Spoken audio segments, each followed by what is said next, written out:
안녕하세요. 제 고등학교 절친이 이곳에 자주 오는 모양입니다. 저는 딸아이 하나 있는 주부인데 너네 모질고 모진 시댁 이야기를 써보라고. 네가 겪은 일 정도면 베스트글에 올라갈 정도로 막장이니 이곳에 사연을 써보라고 그 친구가 자꾸 권했어요.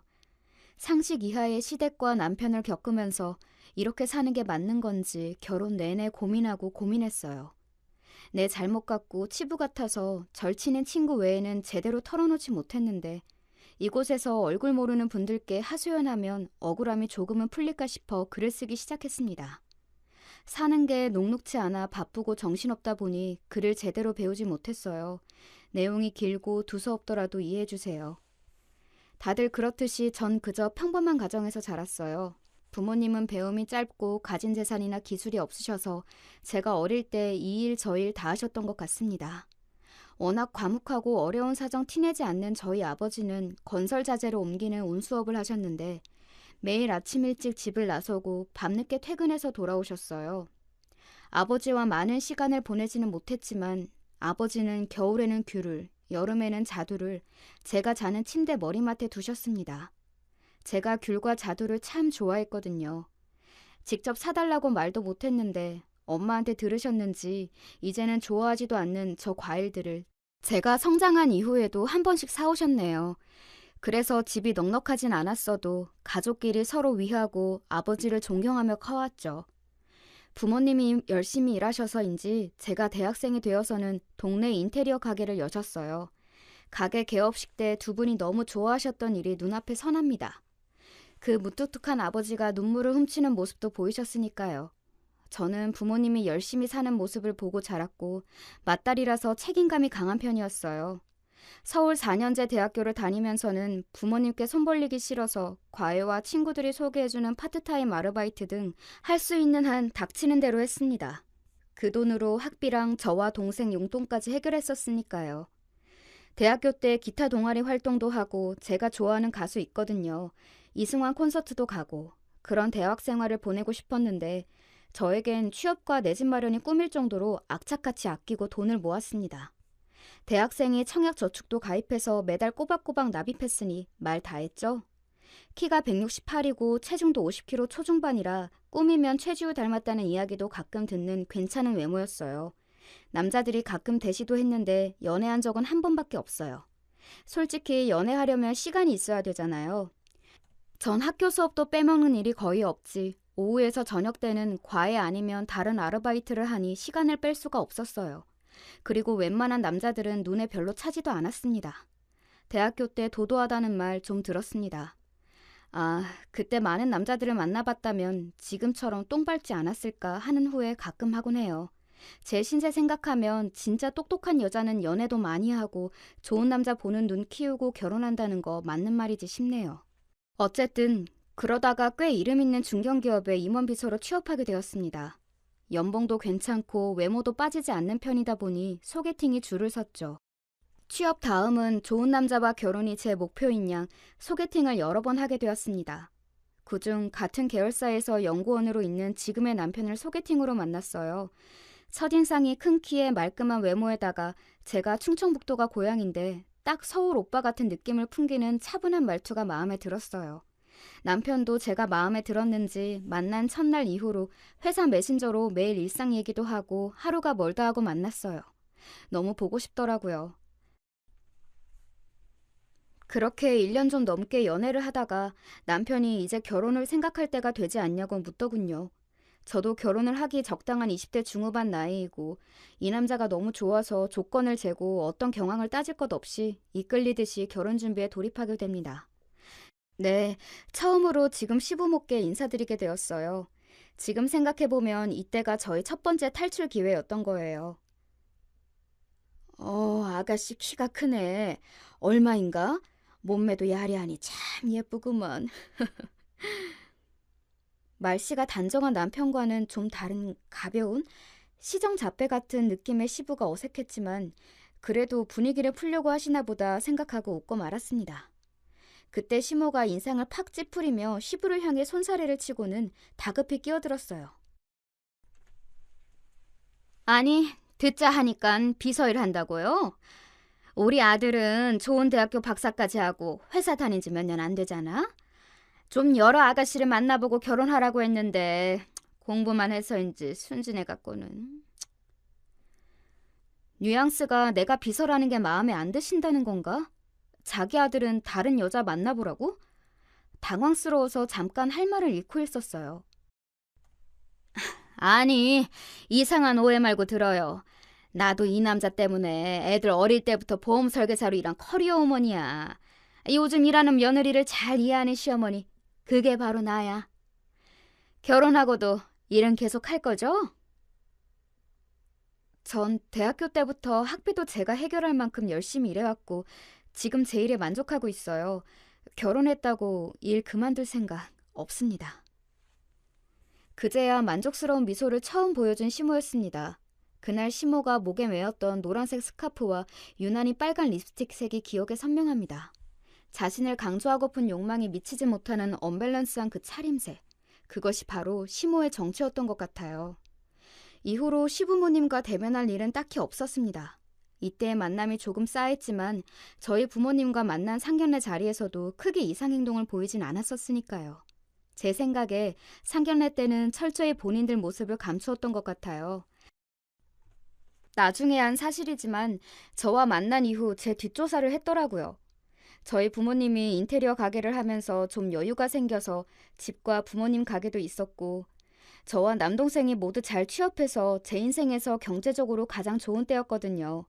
저희 집은 떳떳하니 감출 것이 없었는데 뭐 묻은 눈에는 뭐만 보인다고 자기들이 사기를 치고 뒤가 구리니깐 정작 저희 집을 의심했던 게 아닌가 싶어요. 그날 저와 만난 자리에서 자신들은 서울 아파트 대형 평수에 살고 있으며 외제차도 갖고 있고 시모가 보험 설계왕으로 우대받으며 매달 1,000단위로 번다고 자랑을 늘어놓았던 것들이 결혼하고 보니 모두 거짓인 게 들통났으니까요. 아마 자기들 치부를 감추고 결혼까지 조용히 가기를 바라고 정상적인 시부모인 척 연기를 했던 겁니다. 꿈같은 신혼여행에서 돌아온 첫날 친정집에 왔을 때 저희 부모님은 맏딸 결혼 보내고 사위 대접한다고 잔치집처럼 거한 음식상에 비싼 양주까지 차려놓고 저희를 맞이해 주셨어요. 그런데 다음날 시댁에 가니 작은 연립빌라에 저희 잘 곳도 없어서 창고처럼 쓰는 짐이 가득 들어있는 방에 이부자리 하나 깔아놓고 자라고 하시는 겁니다. 솔직히 잠은 저희 신혼집에서 자고 올게요 하고 싶은 마음이 목까지 차올랐지만 꾹 참고 그날 자고 일어났죠. 다음날 아침 시모가 저를 깨우시는 겁니다. 난 혈압 때문에 아침에 집안일을 못해. 네가 일어나서 아침상을 좀 봐야겠구나. 아니, 지금까지 가족들 아침은 누가 챙겨줬단 말인지? 며느리가 온 첫날부터 아침상을 보라고? 진담이신가 싶어서 눈만 비비고 가만히 있는데 내 말 안 들려? 애가 빠릿빠릿한 줄 알았는데 너희 엄마가 요리도 안 가르쳐주고 시집 보낸 거냐? 아침부터 갑자기 왜 우리 엄마 욕을 보는 건가? 당황스러워서 일단 정신 차리고자 세수를 하러 나갔습니다. 남편이 거실 소파에 앉아 있어서 제가 눈을 흘겼습니다. 이제 일어났어? 엄마, 나 맨날 회사에서 아침 먹는데 나오는 게 식빵이나 시리얼밖에 없는 거야. 오늘은 제대로 된 한식 백반 좀 먹는 건가? 아유, 우리 귀한 아들 아침인데 엄마가 어제 장을 좀 봐놨지.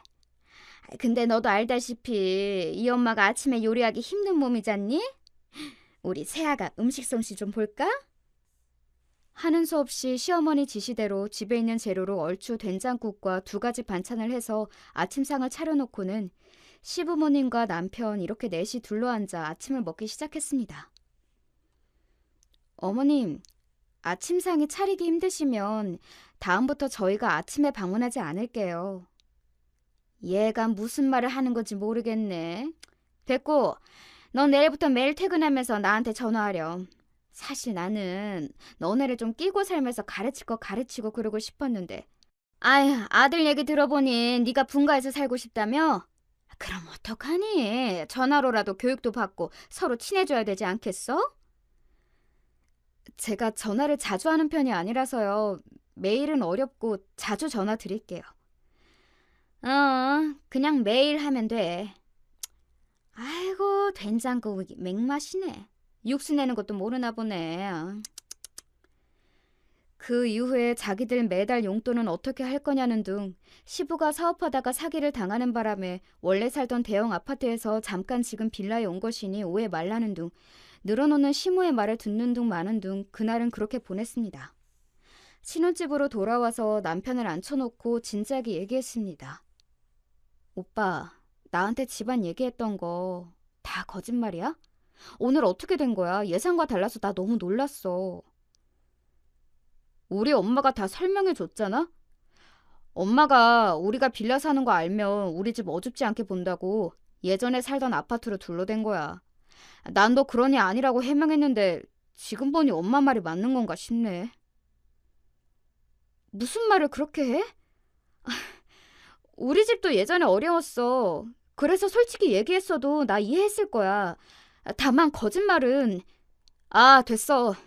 우리가 엄마 집에서 사는 것도 아니고 왜? 그게 문제가 돼? 그럼 그 말씀은 뭐야?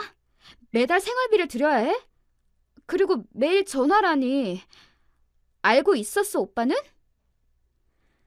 우리 엄마가 한다면 하는 사람이라서 나도 처음에는 전화 매일 못 드렸더니 받을 때까지 하셔서 나도 결국엔 매일 전화해.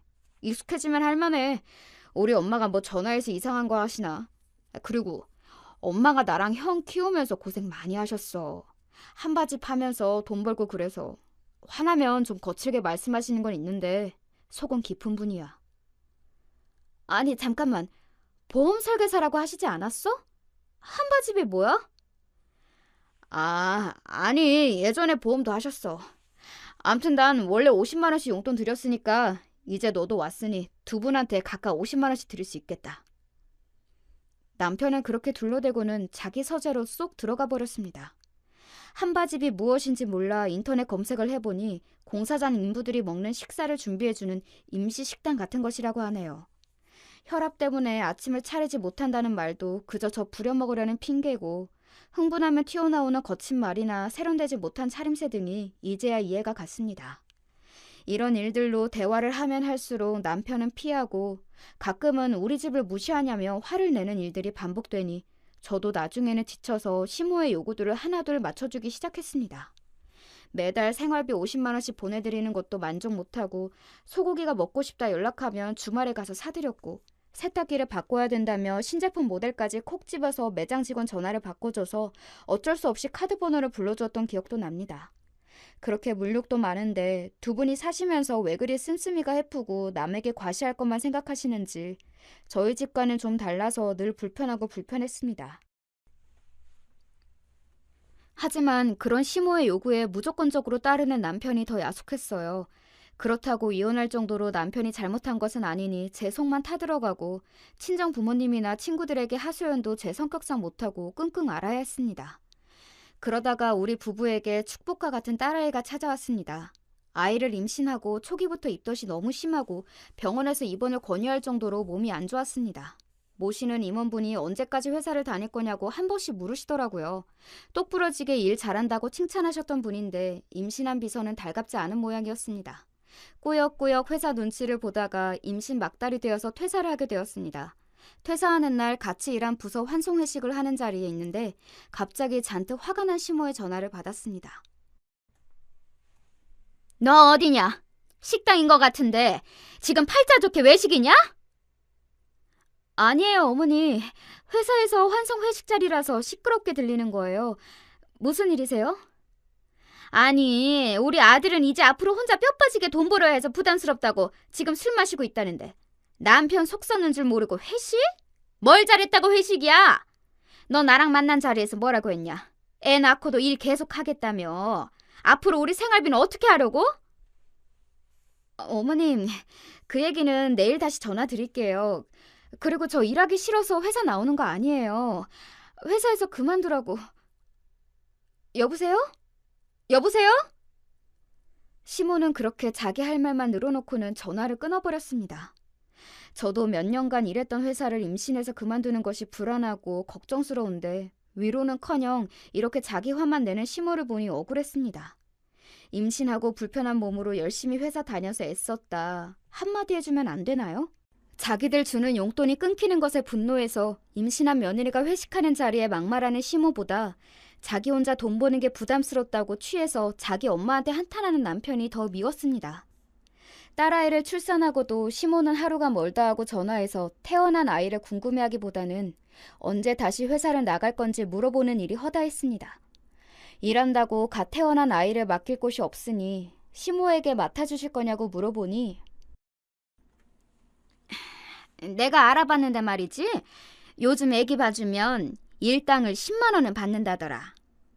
아니, 중국 조선족이 그렇고 나처럼 젊은 한국 아줌마는 보너스도 줘야 한대. 너 그렇게 줄 거니? 어느 날 친정엄마가 갑자기 집에 찾아오셨습니다. 출산 후 몸조리 잘하고 있는지도 궁금하고 딸아이 입힐 옷이며 먹을 것을 손에 가득 들고 말이죠. 저는 처음에는 엄마가 딸이 보고 싶어 오셨구나 싶어서 같이 음식을 먹으며 행복해하고 있었는데 친정엄마가 조심스럽게 입을 여셨습니다. 혹시 김서방 집에서 전화 자주 하시니? 너한테 잘해주시는 거지? 기분이 쎄해서 엄마에게 물어봤습니다. 무슨 일 있으셨냐고. 아니, 얼마 전에 너희 시어머니가 전화를 해서는 이런저런 얘기를 하시더구나. 지금 우리 가게 상황도 물어보고 혹시 너희에게 돈을 꺼줄 수는 있는지 뭐 그런. 그래서 너희에게 무슨 일이 있나 싶어서 오늘 들러본 거야. 아니, 왜 그런 일로 엄마한테 전화하신대? 아니야, 엄마. 우리 강서방 월급으로도 충분히 잘 살고 있어. 설마 본인들 용돈 못 줄까봐 우리 집에서 돈 꾸라고 하는 거라고? 전 너무 화가 났고 엄마를 돌려보낸 뒤 시모에게 전화를 했습니다. 어머니, 매달 드리던 용돈 끊길까봐 걱정되시는 거면 우리 애기 어린이집 갈 때부터 제가 일할 거예요. 그러니까 저희 집에 전화 다시는 하지 마세요. 뭐라고 하는 시모의 말은 듣지 않고 전화를 끊어버렸습니다. 그날 얼마나 서럽게 울었는지 모릅니다. 전 돈돈거리는 시모가 끔찍해서라도 딸아이가 만 2세가 되자 어린이집에 맡기고 마트에서 일을 했습니다. 계약직 아르바이트다 보니 많지는 않지만 매달 시모에게 50만 원씩 드리고 남는 돈은 제 비상금 적금을 들었습니다. 어느 날 남동생이 집에 찾아왔습니다. 누나, 잘 지내? 우리 유진이가 아이스크림 케이크 좋아한다고 해서 사왔지. 아이고, 삼촌이 그런 걸 다 기억하고. 유진이가 집에 오면 좋아하겠다. 너는 회사 잘 다니고 있지? 결혼은 언제 할 거야? 매형 아버님 말이야. 혹시 이분 맞아? 남동생이 내민 휴대폰에 저장되어 있는 사진은 네, 시아버지가 맞았습니다. 아니, 네가 왜 시아버지 사진을 갖고 있어? 이 옆에 분은 누구야? 아니, 내가 이 얘기를 해야 하나 고민을 하다가 온 거야, 누나. 왜냐면 이걸 본 게 한두 번이 아니라서. 당황한 저에게 남동생이 목격한 일을 설명해 주었습니다.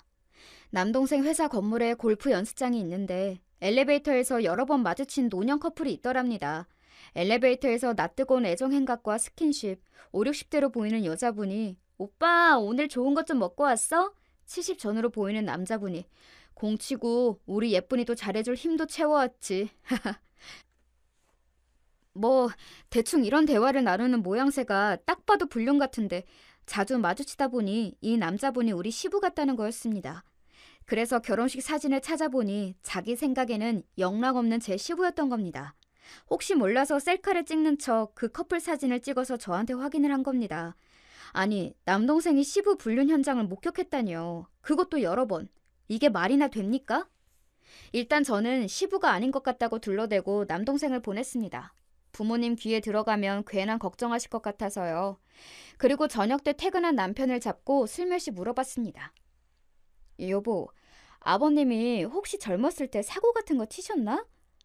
여자 문제 같은. 누가 그래? 엄마가 그 얘기를 당신한테 하셨어?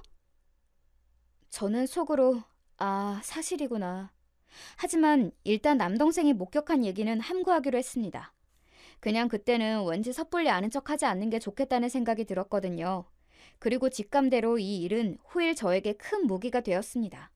어느 날 반갑지 않은 시모의 전화가 왔습니다.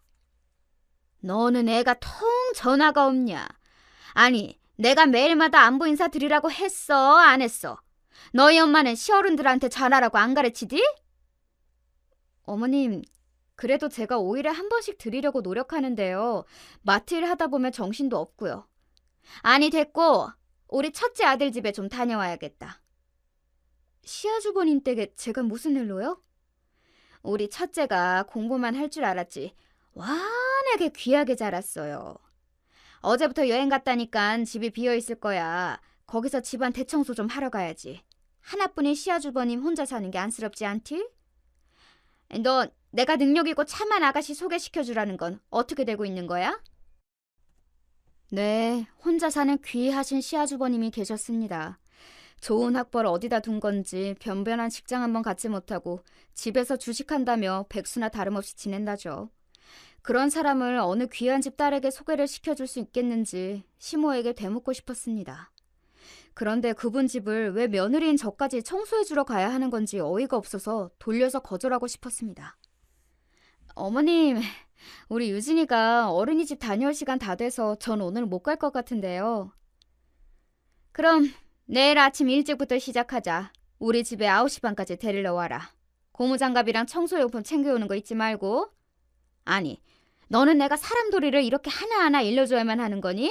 네가 알아서 혼자 못하고? 그때 제가 우리 딸 낳고 병원에 있을 때 시부모가 찾아와 했던 말이 떠올랐습니다. 이 사람이 난산이라 지금 몸 상태가 좀 안 좋아요. 병원 나가면 아기도 돌봐줄 분이 필요한데 엄마 좀 와서 봐주면 안 돼요? 잘 들어. 너도 며느리도 다 큰 성인이야. 니들 앞가림은 알아서 해야지. 나 때는 너네보다 훨씬 어린 나이부터 애 낳고 일하고 다 알아서 했지. 어디 시부모님한테 도와달라고 입을 때? 예, 원래 애 낳고 한동안은 몸이 말 안 듣고 아픈 것 같은 거야. 시간 지나면 다 괜찮아진다니까. 1초도 안 쉬고 매몰차게 너희는 다 컸으니 알아서 하라고 했던 매정한 얼굴이 떠올랐습니다. 40이나 돼서 혼자 살림도 못하고 집에서 노는 자기 큰아들은 성인이 아니랍니까? 다음날 시모와 갔던 아주버님 집은 말이 안 나왔습니다. 배달 용기와 컵라면 등 쓰레기에 소주병이 집안 곳곳에 너저분하게 있었습니다. 주방 개수대에는 음식물 눌러붙은 거 하며 쉰내가 진동하는 통에 마스크를 쓰지 않고는 견딜 수가 없었어요. 어머님, TV 프로그램 세상에 이런 일이 나올 법한 집이네요. 시아주버님은 성인이 돼서 앞가림은 못하도록 공부만 하셨나 봐요? 예, 원래 남자들이 이렇단다. 니네 시아버지도 내가 양말 한 짝부터 다 챙겨주고 집에서 뭐 하는 일이 있기는 한 줄 아니? 그런 거 보면 너는 참 결혼 잘했다. 너희 남편이 밖으로 나돌기를 하니 생활비를 안 주니 집안일도 도와줄 거 아니야. 어머님, 그이 집안일 하나도 안 도와주는데요?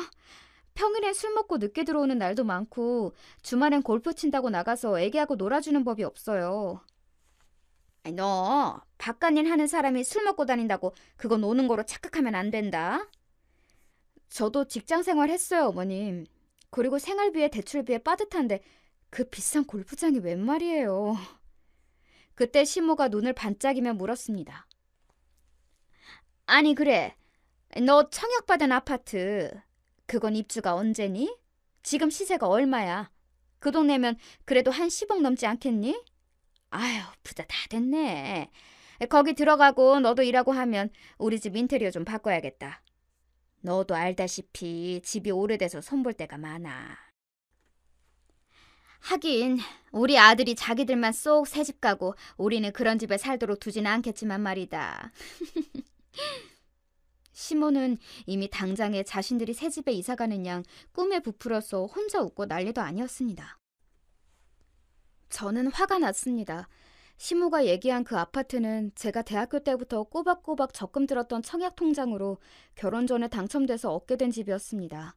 돈 밝히는 시모가 이 사실을 알면 가만히 있지 않을 것 같아서 남편에게 청약 당첨됐을 때부터 이 집은 내가 결혼 전부터 내가 준비해온 집이고 하니 입주할 때까지는 시부모에게도 비밀로 하자고 신신당부했거든요.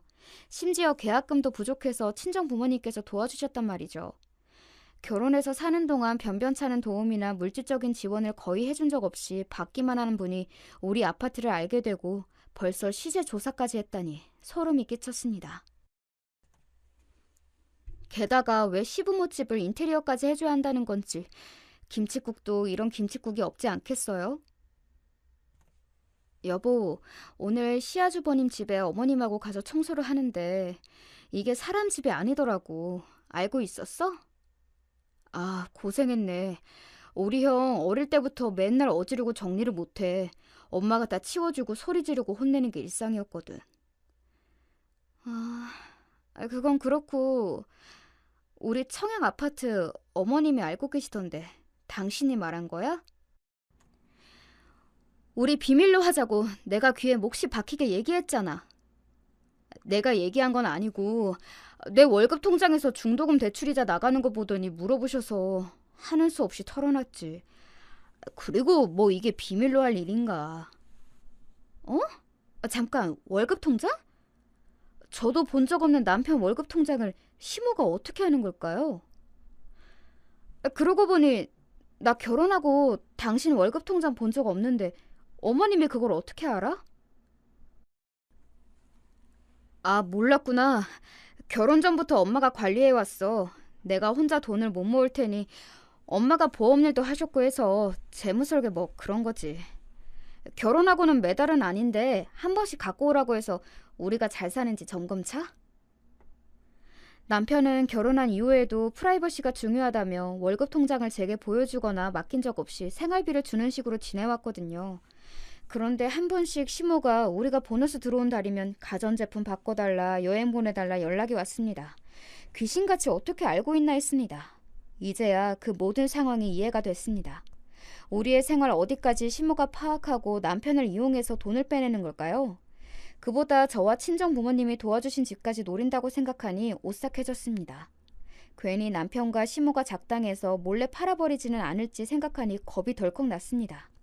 그래서 아파트에 입주할 때 오롯이 제 명의로 등기를 했습니다. 남편은 이를 반대하며 아주 못마땅해 했지만 청약 통장이 내 명의고 해서 이렇게 해야 법적으로 문제없다고 우겨서 겨우 했죠. 아무리 생각해도 정말 잘한 일이지 싶습니다. 애기 키우랴 일하랴 힘들지? 내가 너 몸 상할까봐 이렇게 매운탕도 준비했지 뭐니? 어서 먹어. 전 사실 매운탕을 좋아하지도 않거든요. 매운탕 좋아하는 남편은 입이 찢어져라 웃으며 신나게 먹기 시작합니다. 근데 너네 동네 마트 일하는 거 둘째네 회사 사람들은 모르겠지? 아니, 박사까지 한 분 사모님이 마트 일 하는 거 알면 우리의 회사에서 어떻게 얼굴 들고 다녀? 어머님 잊으셨어요? 그 회사 제 전 직장이기도 해요. 친했던 분들 몇몇은 알고 있지만 소문까지야 퍼지겠어요? 그리고 마트에서 정당하게 일하고 돈 버는 게 그리 숨길 일인가요? 물정 모르는 소리 하네. 마트에서 일하는 게 무슨 좋은 일이야? 아, 그럼 마트 일 그만두고 어머님 드리는 용돈도 못 드릴 텐데. 그렇게 고상하게 있는 게 낫네요. 대화가 불리해지니 시모는 못 들었다는 듯이 시부의 목이며 어깨며 다리며 연신 주물러대고 시부는 끙끙 앓는 소리를 내기 시작했습니다. 아니, 나 관절 괜찮대도 주무를 것 없이 나 골프나 가게 해줘. 그 골프 같은 소리는 내 귀에 이상한 소문 또 들어오면 아무데도 못 간다 했지? 아휴, 너네 아버지가 요즘 온 관절이 다 쑤신다고 하네. 이를 어쩌면 좋으냐? 병원 가보셨어요? 으이구, 니들이 우리 나이 돼봐라. 병원에서는 못 잡는 온갖 골병이 다 들어요. 내 친구네 보니까 한 번에 10만 원 하는 솜씨 좋은 한의사 침 맞고 좋아졌다고 하더만. 그게 얼마야? 그럴 것 없이 그냥 안마의자로 매일 집에서 하면 훨씬 싸게 먹힐 것 같구만. 아, 매운탕 먹었다가 안마의자 사게 생겼지 뭐예요? 어머님, 저희 지금 대출금 갚기도 빠듯하고 유진이 교육비도 앞으로 나갈 예정이라 몇백만 원짜리를 해드릴 여유가... 내가 또 누구냐? 난 너네 사정 모르는 거 아니다. 누가 몇백을 달래니? 너 월급에서 매달 5만 원씩 5년만 내면 된다더라. 렌탈이라고 홈쇼핑에서 꼴랑 한 달에 5만 원. 얼마나 부담 없냐? 어머님, 매달 5만 원씩 12개월 5년이면 300만 원인데 할부는 돈 아닌가요? 당신 지금 우리 엄마한테 큰 소리 치는 거야? 당신이 돈 얼마나 번다고 우리 부모님한테 유세 떠는 거야? 엄마, 내가 해줄게. 한 달에 5만 원 갖고. 아이고, 우리 아들 최고네. 며느리라고 하나 있는 게 저 버르장머리를. 아유. 남편과 시부는 저를 버러지같이 한심하게 보고 시모는 남편과 아들이 편을 들어주니 새초롬하게 상처 입은 표정을 짓습니다. 하지만 이내 자기 뜻대로 되었다는 승리감에 슬며시 웃음 짓고 있었습니다. 저는 눈물이 차올라서 밥을 먹다 말고 시댁에서 나와버렸습니다. 뒤에서 뭐라고 저를 씹고 뜯고 맛볼지 눈에 훤했지만 이렇게 계속 사는 게 맞는 건지 내 인생이 이 정도인 건가 마음이 어지러웠죠. 서러운 마음에 친정엄마에게 전화를 드렸지만 왜인지 잘 받지 않으시더라고요. 전화를 잘 받는 분인데 무슨 일이 있는지 걱정돼서 동생에게 전화를 걸었습니다. 엄마가 전화를 안 받으시네? 집에 무슨 일 있어? 누나, 오랜만이네? 사실 나도 얼마 전에 알게 되었어. 아버지랑 같이 인테리어 사업하시는 아저씨 있잖아. 우리가 맨날 김씨 삼촌이라고 불렀던 그 사람. 아무래도 그 삼촌이 우리 가게 돈 몽땅 챙겨서 잠적한 것 같아. 그래서 아빠랑 엄마는 백방을 수소문해서 그 삼촌 찾고 있고, 그런데 이미 인테리어 계약한 고객 돈까지 들고 튀어서 지금 계약자들이 와서 항의하고 지금 가게가 난리도 아니야.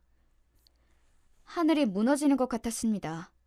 그 가게는 부모님이 젊은 시절부터 온갖 일을 하시며 겨우 장만하고 일궈온 부모님의 소중한 삶의 터전 그 자체였기 때문이죠. 예전부터 아버지와 함께 일해서 친분이 두터웠던, 우리 집에도 자주 와서 절 예쁘고 야무지다며 칭찬해줬던 김씨 삼촌이 그런 짓을 했다니 믿을 수가 없었습니다. 제 마음이 이런데 그 배신감에 부모님 속은 오죽하실까요? 그 길로 아버지 가게로 가니 어떤 중년 아주머니가 부모님에게 삿대질을 해대며 뭐라 하는 장면을 보고 말았습니다.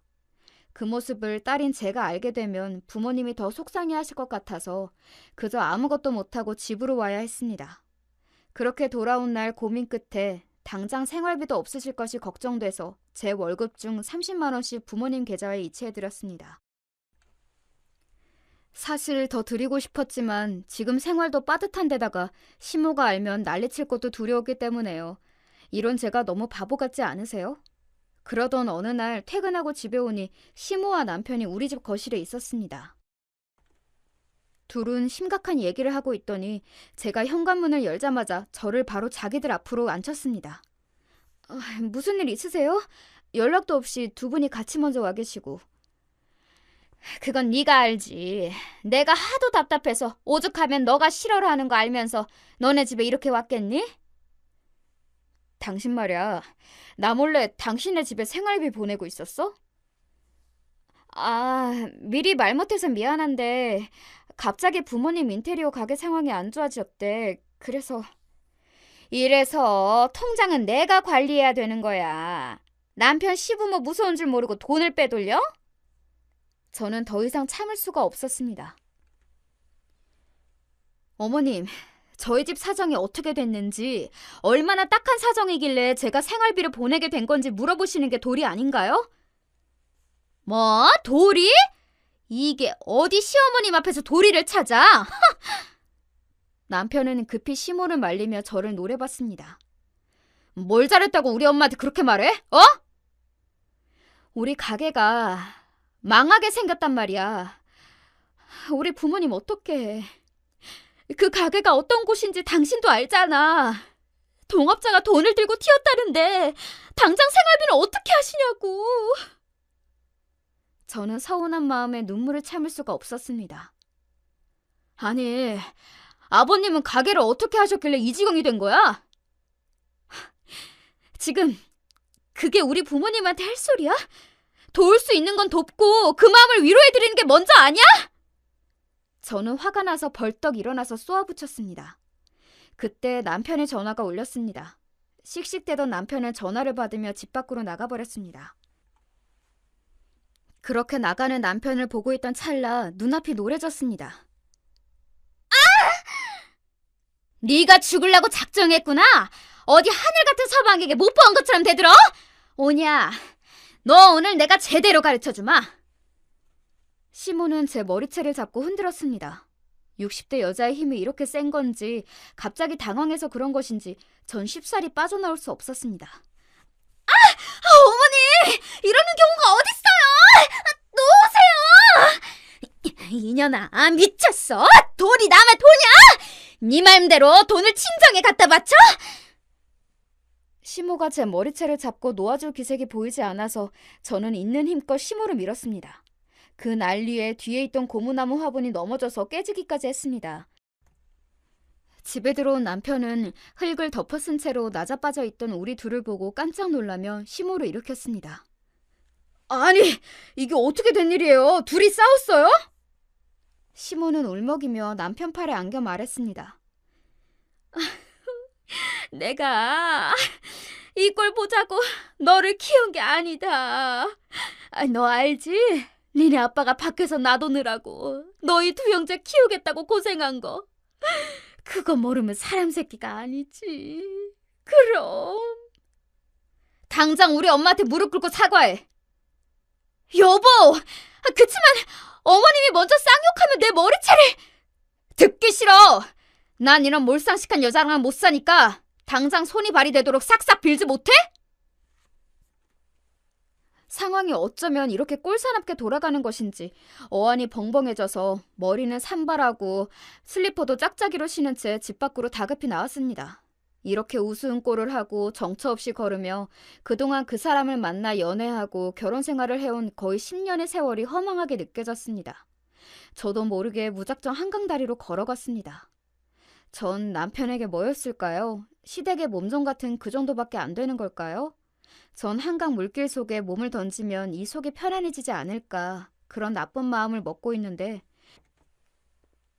그 순간 우리 이쁜 딸, 친정 부모님의 얼굴이 떠올랐습니다. 내가 세상에 없어지면 우리 귀한 딸이 저런 지옥 같은 집에서 자랄 생각이 드니 이런 멍청한 짓 해서는 안 돼 하고 정신을 다잡았습니다. 지푸라기라도 잡는 심정으로 누군가에게 도움을 청해야겠다고 생각하고 고등학교 절친에게 전화를 걸어 만나기로 했습니다. 세연아, 오랜만이야. 나 지금 네 도움이 필요해. 들어줄 수 있을까? 으이구, 맨날 바쁘다고 연락도 없는 우리 친구님이 부르시는데 왜 못하겠냐? 어서 우리 집으로 와. 언니가 맛있는 밥 해줄게. 우리 뭐라도 먹으면서 천천히 얘기하자. 친구가 해준 따스한 밥을 먹으며 전 그간 있던 일을 친구에게 모두 낱낱이 털어놨습니다. 이젠 자존심이고 뭐고 누구에게라도 도움을 청해서 상황을 바꿔야 했으니까요. 친구는 한참을 듣더니 제 눈물을 닦아주며 말했습니다. 너희 부모님한테 자랑스러운 딸이지? 너희 유진이한테는 소중하고 든든한 엄마야. 학교 때부터 똘똘하다는 소리는 다 듣고 살아온 네가 왜 그런 말종들하고 사는 거야? 결정해. 독하게 네 인생을 위해서 결정하란 말이야. 친구와 긴 시간 이야기하며 뭔가 제 안에 어떤 것이 뭉클하고 잡히는 느낌이었습니다. 이젠 더 이상 숨고 도망다니면서 비겁하게 살고 싶지 않았습니다. 저는 그날 밤 집에 들어와서 엄마를 기다리다 눈이 부은 딸을 곤히 재우고 거실에 깨진 화분과 흙을 치우며 다짐했습니다. 복수와 응징. 이날부터 저는 독하게 마음먹고 드라마 속 복수의 화신이 된 것처럼 살았습니다. 아내의 유혹 드라마에서 민소희가 한 것처럼 얼굴에 점을 찍든 뭐든 다 할 수 있을 것 같은 악에 바친 마음이었습니다. 어느 날인가 친구와 변호사를 찾아가서 제 이야기를 하며 이혼할 수 있는지 상담했습니다. 남편에게 외도라든지 법적으로 구체적인 귀책 사유가 없기 때문에 협의 이혼 쪽으로 가야 한다고 하더군요. 남편과 시모가 한 정신적 육체적 폭행은 진단서도 필요하고 이 정도로는 승소 판결받기 어렵다고 설명했습니다. 그리고 지금 그 사람들은 이혼보다 돈이 더 중요한 사람들 같은데 차라리 그쪽으로 복수를 해주는 것이 어떻겠느냐고 변호사분이 한 가지 방법을 귀띔해 주었습니다. 정말 눈이 번쩍하는 아이디어였죠. 그날로 저는 부동산에 가서 지금 아파트의 시세에 맞춰 집을 매도하되 갭 투자자를 찾아달라고 했습니다.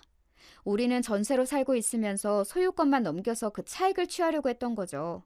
2달 만에 저는 아파트를 매도하고 전세금을 뺀 차액 10억 정도를 손에 쥐게 되었습니다. 그리고 뒤도 돌아보지 않고 바로 10억을 친정아버지 계좌로 송금하고 전화를 드렸습니다. 아빠, 제가 보내드린 이 돈 그냥 드린 거 아니에요. 사업 다시 잘 일으키시고 저한테 이자까지 해서 갚아주시라고 드린 돈이에요. 저 고생해서 키워주셨는데 그냥 받으셔도 되는 거예요. 강서방이나 시댁에는 아무 말 마시고요. 아빠는 적잖이 당황했지만 제 결어한 모습에 어떤 뜻이 있겠구나 하시고는 고맙다는 말씀만 나지막하게 남기셨습니다. 저는 처음으로 효도다운 효도한 것 같아서 여한이 없었습니다. 왜 그동안 내 돈을 마음대로 내가 원하는 좋은 곳에 쓰지도 못하고 숨죽이며 살았던 걸까? 지난날의 내 자신이 바보로 느껴졌습니다. 부동산을 처분하는 와중에 남편이 집에서 가사일 또는 딸아이와 시간을 보낸 날을 일기와 가계부를 찾아가며 표시했습니다. 그리고 남편이 준 생활비와 대출금을 납입했던 내역을 찾아서 정리해 놓았습니다. 물론 시댁에 갖다 바친 각종 생활비와 물품비도 빠짐없이 정리했습니다. 이 모든 일들을 엑셀과 워드로 세세히 기록했습니다. 그 정리한 것들을 일목요연하게 적고보니 내 남편이라는 사람이 정확하게 보이더군요. 그 사람 월급이 정확히 얼마인지도 모르나 생활비는 빠듯했으며 가족과 보낸 시간은 일주일에 하루가 있을까 말까 했습니다. 그리고 그렇게 돈돈거리던 시댁은 돈 먹는 하마답게 참 많은 돈을 들였더라고요. 도리어 친정에게는 계약금부터 아이 용돈까지 참 많은 지원을 받았었습니다. 그러다 처음으로 드린 30만 원에 전 시모에게 머리채를 잡혔던 것이지요. 강신의 사람들에게 치가 떨렸습니다. 남편 몰래 처음 아파트 팔고 일을 진행하는 동안 가슴이 떨리고 너무 미안했는데 그 마음이 싹 사라졌습니다. 하지만 저는 이 모종의 큰일을 저지르면서도 저는 남편과 시모에게는 평상시와 똑같이 아무 일도 없던 듯이 대했습니다. 그랬기 때문에 집이 매도된 날이 지나서도 저들은 이 사실을 까맣게 모르고 살고 있던 것입니다. 드디어 이 일을 알게 된 시모에게 전화가 왔습니다. 너 아파트 판 돈 어쨌어? 내가 1억 년을 집에 들였던 거였어. 내가 당장 여기로 와! 저는 정리해놓은 서류와 이혼 서류를 들고 정장을 입고 최대한 침착하게 시댁문을 열었습니다. 물론 제 남동생도 대동했습니다. 또 머리채 잡히면 어째요? 아니, 자기 동생까지 데리고 여길 와? 뭘 잘했다고? 옷은 또 그게 뭐야? 남편은 회사에 지각, 결석 절대 안 하는 사람인데 얼마나 다급했으면 회사에 있을 시간에 시댁에서 이렇게 저를 맞이할까요? 시부모님, 남편 모두 한자리에 있으니 잘 됐네요. 일일이 찾아뵙지 않고 이 자리에서 한 번만 얘기 드리면 되니까. 이 서류는 현재 아파트에 등기가 넘어갔다는 걸 보여주는 등기부 등본입니다. 이 서류는 남편 강도빈 씨가 가사 일을 얼마나 했는지 보여주는 것, 그리고 그 사람 월급에서 아파트 대출금을 얼마나 갚았는지 보여주는 것입니다. 마지막으로 이건 이혼 서류입니다. 아니, 제정신이야? 지멋대로 아파트 팔아놓고 비로도 시원치 않을 판에. 남편이 저를 죽일 듯이 달려들자 남동생은 남편의 팔을 잡아챘습니다. 매영, 아니 이제 매영도 아니지. 끝까지 말 들어요. 우리 누나 손대면 내가 가만 안 둡니다. 건장하지만 말 잘 듣던 동생이 무섭게 나오니 남편은 지레 겁을 먹고 자리에 앉습니다. 이 아파트는 결혼 전부터 제가 마련한 집이고 여기에 기여한 남편의 몫은 여기 1억도 채 안 되는 대출금입니다. 그래서 제가 돌려드릴 돈은 이거고 아파트의 소유권은 제 것이고 제가 정당하게 팔아서 좋은 투자처에 맡겼으니 안심하셔도 됩니다. 네가 입이 있다고 다 아는 모양인데 그게 왜 네 것이야? 왜? 악다구니 쓰셔도 소용없어요. 변호사와 이미 얘기가 됐으니까요. 깔끔하게 이혼을 한다면 지금 집은 제 명의인 전셋집이니까 당신은 짐 싸들고 나가고 내가 당신 계좌로 몇 천만 원 보내줄게요. 무슨 소리야? 그 아파트가 10억이 넘어요. 근데 왜 몇 천만 먹고 떨어지라는 거니? 여기 서류 보시면 이 사람이 매달 납부한 대출금이 있고 또 여기 시댁에 드린 생활비며 각종 비용이 적혀있죠. 그걸 빼고 남은 돈이 몇 천만 원이에요. 도리어 저희 친정부모님은 계약금부터 이만큼 저희한테 주셨는데 그건 아시죠? 아니 뭐 이런 날강도 같은 것을 보았나? 너희 집에서는 일을 가르치더냐? 그때 제 동생이 시부 앞으로 와서 인화된 몇 장의 사진을 시모와 시부 눈앞에 보여줍니다. 시부와 시모는 이상하게 갑자기 무슨 사진이라는 듯 당황해하며 사진을 보다가 이내 얼굴이 울그락푸르락해졌습니다. 사돈 어르신 저 아시죠? 우리 골프 연습장 다니실 때 엘리베이터에서 자주 뵀었잖아요. 시부는 동생 얼굴을 살펴보더니 당황해서 얼굴에 경련이 일었습니다. 매영, 작년부터 저희 회사 건물에 골프 연습장에 다니시는 매영 아버님을 여러 번 봤었죠. 근데 사돈 어르신과 애인이신지 50대 여자분이 아주 자주 드나드셨어요. 저는 설마 했는데 결혼식 사진 보니 사돈 어르신이 맞는 거예요. 그 두 분이 다니시면서 어찌나 애정행각을 벌이시는지 청춘이시더라고요. 그런데 말이죠. 이 사진은 세 발의 피입니다. 제 직장 사람들은 다 알 정도로 소문난 인기 커플이셔서 불륜 목격자는 차고 넘친단 말이죠. 아니, 이 인간이 아직도 저러고 다니고 있었어? 아우, 내가 못 산다. 며느리랑 그 동생한테까지 들키고 쪽팔려서 어떻게 살아? 아직도 저거를 못 버리고. 아니, 아버지, 아직도 왜 그러고 다니시는 거예요? 너네 남매 지금 이게 뭐 하자는 거야? 협박하는 거야? 아니, 증거. 이혼하게 되면 우리 딸 양육은 내가 해야 한다는 증거야. 이렇게 부도덕한 집에서 우리 딸 키울 수 없다는 증거니까 우리 딸 양육권 갖겠다고. 지저분한 싸움 걸기만 해. 당신은 우리 유진이 생물학자 아빠이기만 했지 제대로 놀아주고 돌봐준 적도 별로 없잖아. 이혼할 때 돼서 구질구질하게 아빠 행세하려고 하면 나 안 참아. 단호하게 말하는 저를 보고 얼굴이 새파래져서 덜덜 떨기만 하는 시모와 지금까지 만만히 보던 집사람이 믿겨지지 않는다는 듯이 눈이 동그래져서 한숨만 쉬는 남편을 보고 있노라니 그간의 체중이 모두 씻겨 내려가는 듯 했습니다. 시부는 쥐새끼 마냥 언제 나가셨는지 이미 집 밖으로 내뺀 뒤였고요. 이제 당신이 선택할 건 둘 중 하나야. 가족에게 충실한 유진 아빠, 내 남편으로 살 거면 시부모님과 연을 끊어. 시부모님과 연을 끊지 않겠다면 나랑 연을 끊으면 돼. 그럼 아까 말한 그 돈 갖고 집을 나가주면 좋겠어. 오늘 우리 아파트 현관 밖에 당신 짐을 내놓을게. 가져가. 생각할 시간이 필요하겠지? 여기서 지내든 어디서 지내든 마음대로 하고 제대로 된 선택을 하면 그때 아파트 문을 열어줄 거야. 비밀번호는 당연히 이미 바꿔놓았고 이혼 결심 서면 연락 줘. 이혼 서류 바로 제출할 테니까. 저를 향하는 여러 욕이 난무하는 시모와 남편을 뒤로하고 남동생과 지긋지긋한 시댁 문턱을 나섰습니다. 저 사실 이날을 위해 몇 날 며칠을 대본을 쓰고 외우고 연기 연습했는지 몰라요. 그런데도 시댁을 나서자마자 다리가 후들거리고 심장이 떨려서 자리에 주저앉을 것만 같았습니다. 남동생이 든든히 제 옆을 지켜주고 있어서 정말 다행이었어요. 누나 정말 잘했어. 누나 다시 받고 그동안 진짜 고생 많았다.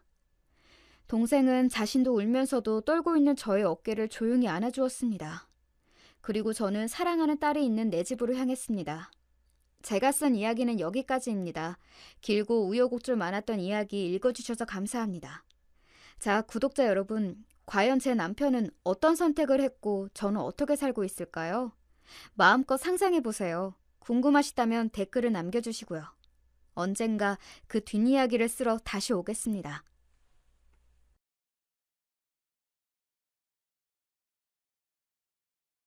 안녕하세요. 임금님 귀는 당나귀 귀라고 외쳐보는 심정으로 사연을 신청하게 되었네요.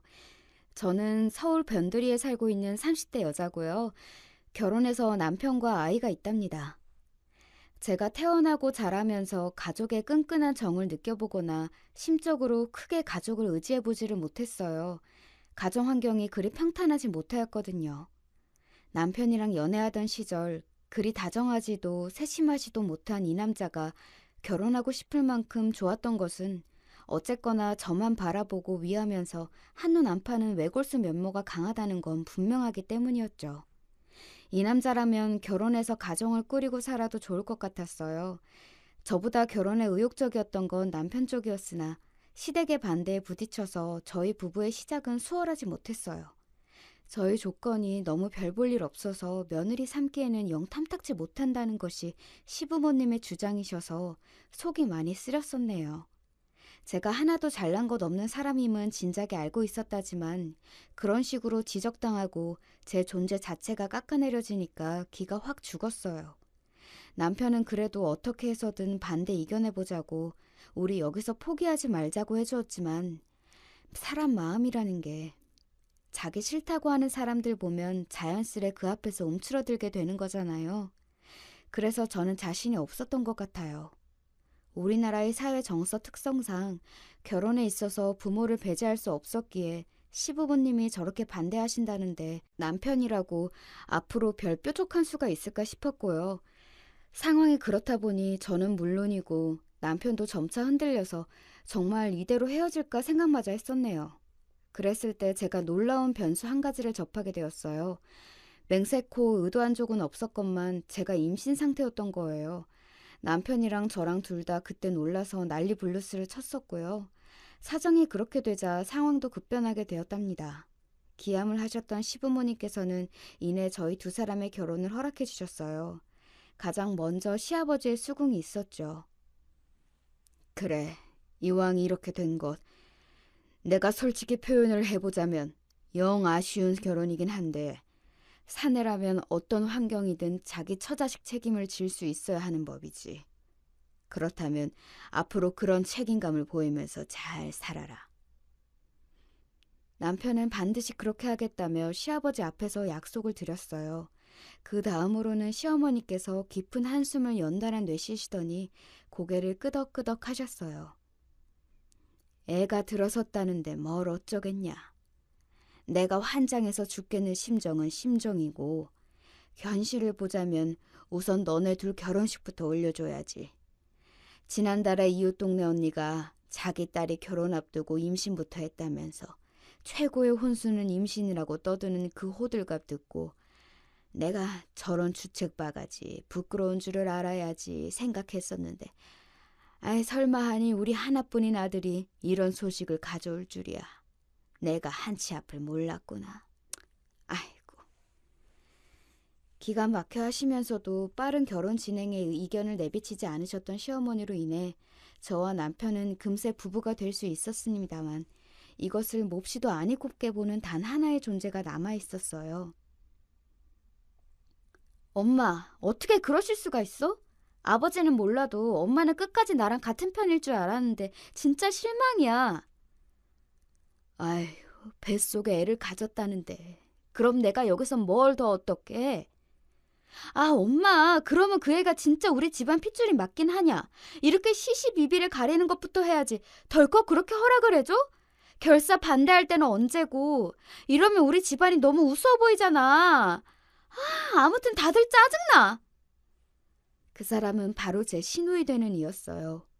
남편보다 5살 많은 누나였는데 연애하는 동안 제가 시누이에 대해서 얘기를 잘 들어본 적은 없었네요.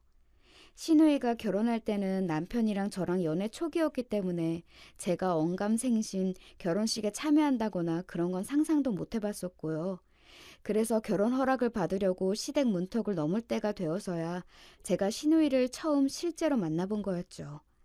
그러니까 당연히 서로 잘 모르는 초면인 사이였는데 시누이는 아예 초장부터 저를 대놓고 싫어했어요.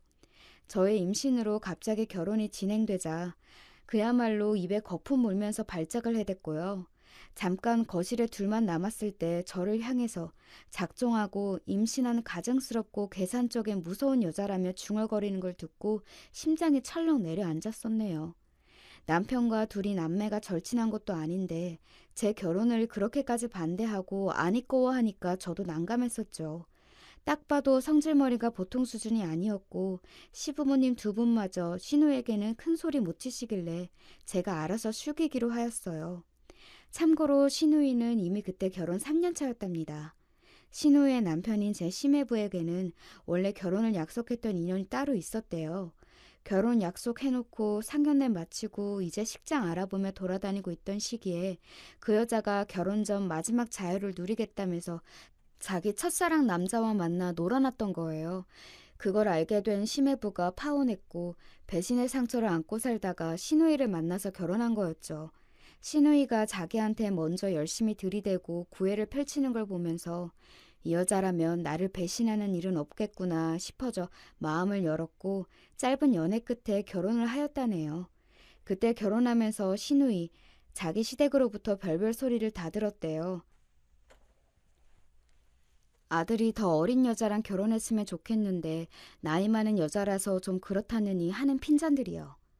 아무튼 그런 과거를 거쳐서 힘들게 결혼에 골인하였으니 저를 보면서 신우이가 혹시 쟤는 왜 나보다 못났는데 슬슬 풀려서 결혼하고 자기 시부모한테 인정도 금방 받냐는 생각으로 화가 난 건 아닐까 하는 짐작이 들었어요.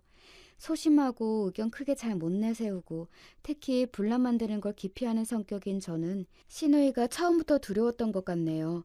착실히 태도를 보이고는 있었지만 마음 한구석이 불편했는데 마침 남편도 저에게 이런 소리를 해왔어요. 내가 너에게 미리 확실하게 말해두고 싶은 부분이 있는데 나 우리 누나 상대 못해. 드세고 앙칼지고 온통 다혈질이라서 나는 사춘기 이후로 우리 누나랑 제대로 된 대화를 해본 적도 없어. 그러다 보니까 점차 남매 사이가 좀 딱딱해졌고 누나를 대하는 게 너무 피곤하고 어려워서 차라리 상대를 하지 말자는 마음을 먹은 지 오래야. 그렇다는 거 충분히 예상하고 있었어. 나한테 여자들끼리가 차라리 잘 통하지 않을까라고 말하는 거 듣고 아, 오빠가 형님하고 워낙 대면대면하기 때문에 차라리 나랑 형님이 가까워지는 게 더 확률이 높다고 판단한 거구나 싶었거든. 나 오빠의 누나인 내 형님이란 사람이 솔직히 현 시점에서 보자면 많이 어렵고 껄끄러운 존재야. 근데 앞으로 시간을 두고 친해지고 싶은 욕심이라면 살짝 있는 것도 같아. 지금 당장은 어려워도 우리 아기 태어나고 나면 자기 조카는 예뻐해 주실 테고 그러면서 나도 형님이랑 조금씩 그때부터는 친해지는 거지. 오빠는 내 생각이 어때? 그럴 수 있을 것 같아? 글쎄 잘 모르겠다. 우리 누나 성깔이며 고집이 어렸을 때도 만만치 않았지만 나이 들고 나서는 더 심해진 것 같다는 생각을 내가 종종 했었거든. 그래서 너에게 장담은 못 해주겠고 나쁜 사이로 지내지만 않아도 성공이라고 생각해. 내가 민망한 부탁을 해보자면 우리 누나 일 가지고는 나한테 도와달라 해결해달라 그래도 내가 딱히 해줄 수 있는 게 없을 것 같으니까 네가 알아서 판단하고 처리하는 게 더 나을 거야. 여자들끼리만 통하는 감성이 있을 수도 있고 아무튼 나는 우리 누나가 진짜 대하기 힘드니까 네가 이거 꼭 알아줬으면 한다는 거야.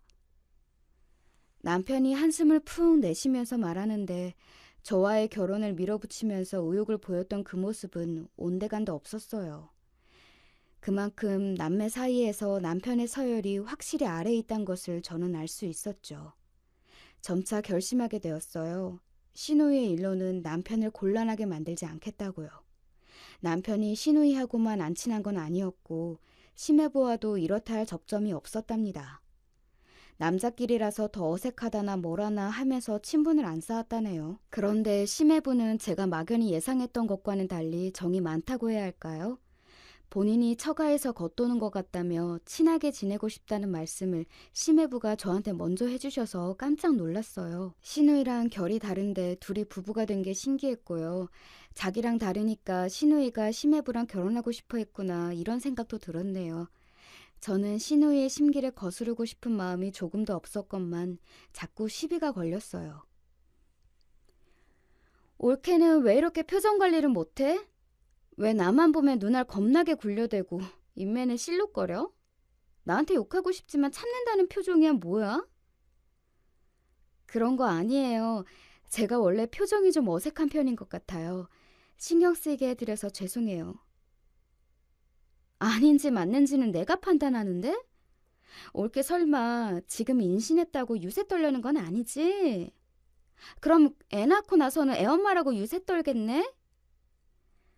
사람 미치게 하는 화법이었고 저를 괴롭히고 싶어서 안달이 난 사람 같았어요. 놀라운 건 시누이가 그래 보여도 직장에서 CS 담당이었다는 거예요. 고객 응대하고 서비스 품질 관리하는 사람이요. 거의 이중인격 수준이었나 봐요. 시부모님이라든지 다른 사람이 같이 있을 때는 확실히 덜 그랬는데 저랑 단둘이 있는 상황에 놓이면 꼭 저를 괴롭혀댔어요.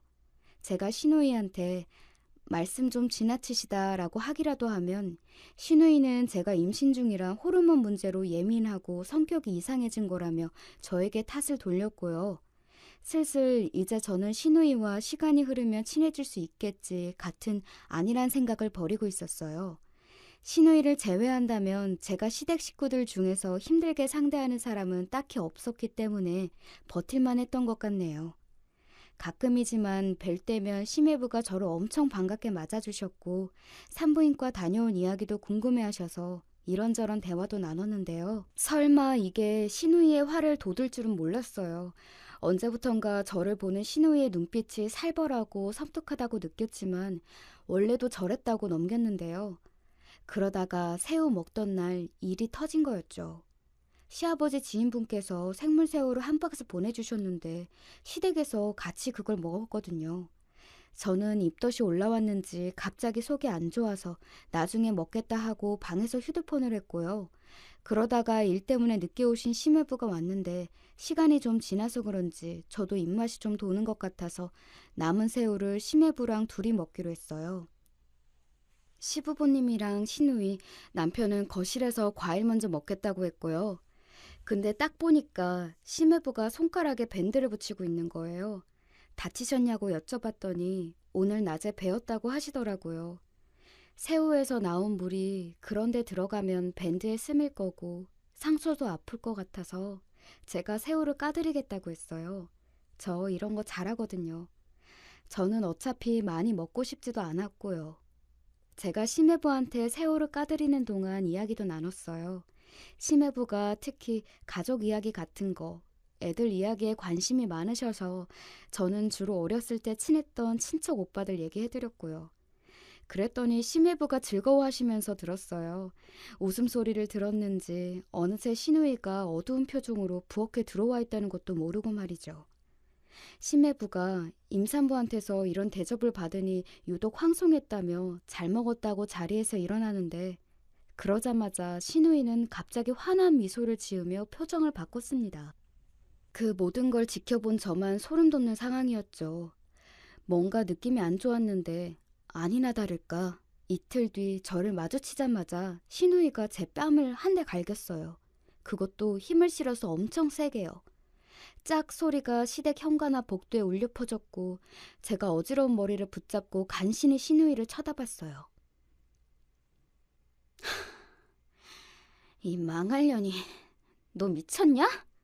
네가 뭔데 내 남편한테 살갑게 눈웃음 살살 치면서 새우를 손수 까줘? 그러면서 임신했다고 애 낳을 때 다 돼간다고 자랑질도 엄청 해댔지? 그게 무슨 말씀이세요? 손가락 다치신 것 같아서 직접 까드렸을 뿐이에요. 불순한 의도는 없었어요. 그리고 저 임신했다고 자랑질 한 적도 없어요. 항상 저를 일방적으로 오해하고 괴롭히시는 건 형님이시잖아요. 저는 잘못한 것도 없는데. 제가 욱하고 화가 올라와서 소리를 질러버렸고 그 다음 순간 똑같이 뺨을 한 대 더 맞고 말았어요. 이번에는 휘청거리면서 주저앉고 말았는데 시누이가 제 모습을 보며 청순 가련한 척한다고 비웃었고 지나가다 실수로 밟는 척하면서 제 발목을 꾹 밟고 지나갔어요. 구두굽에 제대로 발목 찍힌 발목은 시간이 지날수록 상태가 더 안 좋아졌고 저는 절뚝거리며 다녀야 했죠. 시누이가 이렇게 만들었다고 밝혔지만 시부모님께서는 뭔가 오해가 있나 보다 라며 고개를 저으셨고 남편은 그저 난감해한 게 다였어요. 시누이의 엄포가 있었는지 심해부는 그 이후로 보기 힘들어졌고요. 제가 씩씩거리며 화를 참고 지내던 때 시누이가 또 실수인 척 하면서 자기가 밟아놨던 제 발목을 정확히 똑같은 지점에다가 슬쩍 걷어차더군요. 너무 아파서 비명도 안 나왔어요. 그래놓고 태연하게 연기를 하던 모습에 저는 소름이 돋았고요. 이대로는 안 되겠구나 싶었죠. 제대로 안갚으면 해줘야겠다고 굳게 다짐했어요. 답지 않게 독한 마음 먹고서는 이럴 때일수록 감정에 휩쓸리지 말고 냉정하게 이성을 앞세워 작전을 짜야 한다며 스스로를 다독였어요. 당장에 제가 남편에게 시누이 때문에 이대로는 살 수 없다며 엉엉 운다고 한들 만약에 남편이 저의 입장을 잘 헤아려줘서 시부모님과 시누이에게 분노를 토해내봤자 어떻게 되겠나요? 가장 좋게 결론이 나봤자 남편이 시댁 식구들과 거의 안 보고 살면서 저는 아예 단절이 되는 모양새일 게 뻔했죠. 단 몇 달만 지나면 시부모님은 이게 다 며느리 잘못 들여서 아들과 멀어졌다고 하실 테고, 남편도 내심 내 아내만 참고 양보했으면 될 일 아니었을까라는 생각을 하게 되겠죠. 시누이가 걸어다니는 시한폭탄 수준의 성격 파탄자라고 해도 시부모님에게는 결국 귀한 딸이며 팔은 안으로 굽지 절대 밖으로 굽지 않으니까요. 시부모님께서 아무리 저에게 너그러운 포용력을 보여주신다고 한들 제가 그것에 기대어 시누이에게 응징하였다간 도리어 제가 당해버릴 요량이었어요. 시누이에게 당할 대로 당했던 그 시기, 가장 발휘하기 힘든 것을 저는 끄집어내기로 했어요. 그것은 바로 인내심이었죠. 군자의 복수는 10년이 걸려도 늙지 않는다는 글귀를 인터넷 하다가 발견하고는 바로 이거다 싶어서 그때부터 참을 인자 새기는 연습을 시작했네요. 지금은 때가 아니야. 아무도 빠져나갈 수 없는 덫 안에서 내가 터뜨려야만, 그 한 방으로 역전을 시켜야만 속 시원하게 갚아줄 수 있어. 시누이 때문에 걷기 힘들어진 발목으로 만삭의 임산부가 걸어다니는 것은 불가능에 가까웠어요. 분통이 터졌지만 이건 역시도 이보 전진을 위한 일보 후퇴라 여기면서 꾹 참으며 마지막 태교에 힘썼고요. 시누이라는 위협을 안 보면서 지내서 그런가 첫 출산이었음에도 제가 무사히 순산을 하였어요. 아들이 태어났고 모든 식구들이 날아갈 듯이 기뻐해 주었죠. 야, 생긴 것부터가 비범한 장군감이네. 우리 집안을 너끈히 이렇게 세우겠구나. 경사네 경사야. 참나, 엄마는 무슨 장군감 같은 소리를 하셔. 촌스럽게. 사지 멀쩡하고 제정신으로 자라나기만 하면 다행이겠지. 그렇게 되기도 은근히 어려운 법이니까. 단 한 사람을 빼고 말이에요. 시어머니께서 기쁨에 온갖 호들갑을 떠시자 시큰둥한 얼굴로 찾아온 시누이는 기가 막혀했죠. 고작 아들 출산한 거 가지고 왜 그렇게까지 유난을 오래 떠냐면서 시누이가 엄청나게 툴툴거렸어요. 그 광경을 보며 저는 그럼에도 시어머니께서 며느리인 저보다는 당신의 딸인 시누이를 무조건 우선순위에 놓으실 분임을 재차 상기하고 있었고요. 시누이가 어째서 그렇게 저의 순산을 못마땅해 하는지 그 이유를 짐작하고 있었답니다. 저는 사실 일전에 시댁에서 시어머니와 시누이의 대화를 몰래 엿들어버렸다가 엄청난 비밀을 알게 된 바가 있었죠.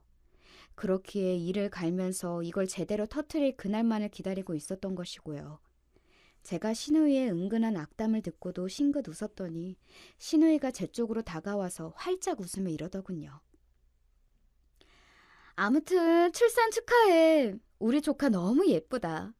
올케가 애 낳다가 안 죽어서 다행이네. 저렇게 예쁜 아기 두고 잘못됐으면 어쩔 뻔했어. 네? 아, 제가 어쨌든 안 죽었으니까 된 것 아닐까요? 앞으로 제가 평생 제 아들 살뜰히 돌봐줄 거예요. 그러려면 오래오래 살아야죠. 어머, 너무 그렇게 악에 빠쳐서 애쓰지 않아도 돼.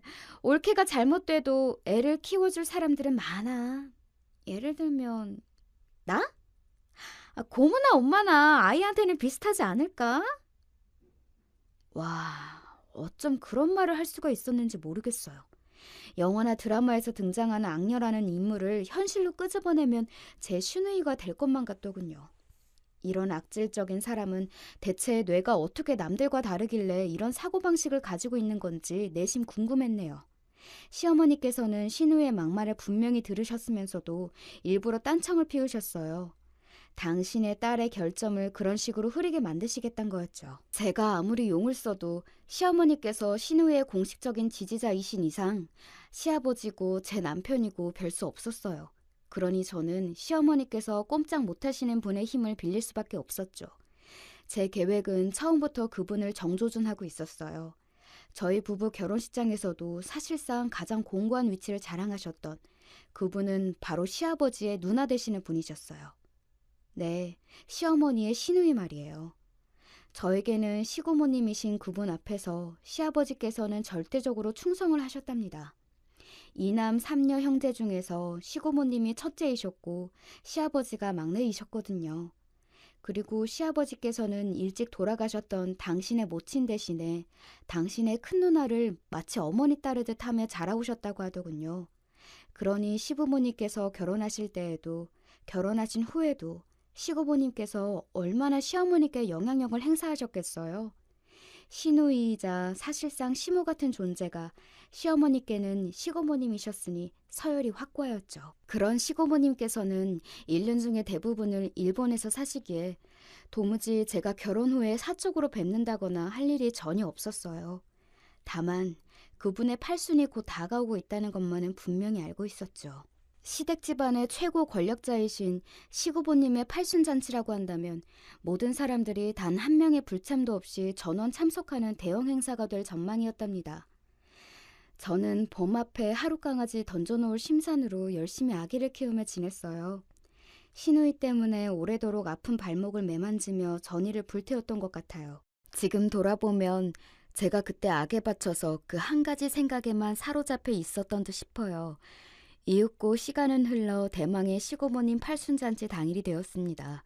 저희 부부가 아무래도 아기를 안고 있으니 다들 관심과 이목을 이쪽으로 주었어요. 어른들께서 덕담 한마디씩 꼭 던져주셨고요. 제가 예의 바르게 웃으면서 화답을 해드렸더니 분위기가 시종일관 화기애애했고요. 그런데 시누이는 이것도 마음에 들지 않았나 봐요. 재수없게 왜 중간에 서서 길을 막고 있어. 비켜 좀, 사람 지나가게. 지나다닐 수 있는 길도 많았건만 딱 제가 있는 쪽으로 와서는 어깨로 제 몸을 세게 치면서 그러더군요. 치사하게 저한테만 들릴 수 있도록 작은 목소리로 빠르게 속삭이는 것에 제가 한숨이 저절로 나왔죠.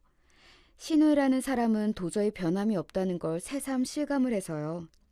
그리고 왜 그렇게 제 쪽을 경계하듯 째려보면서 자기 옆에 앉은 심해부의 팔짱을 단단히 끼던지요. 제가 그간 심해부와 아무런 접점이 없었음에도 저렇게 굴었어요. 아니 땐 굴뚝에 손수 불이라도 피워보겠다는 것인지 저를 향해서 마치 내 남자 넌 보면 가만 안 둔다는 식으로 눈을 계속 부라리길래 저는 얌전히 고개 숙이고 눈을 내리깔아 주었지요. 지금까지 그랬던 것처럼요. 잠시 후 시누이 쪽을 힐끗 해봤더니 저를 향해서 또 승리를 거둔 것이 만족스러웠는지 얼굴에 웃음기가 가득하더라고요.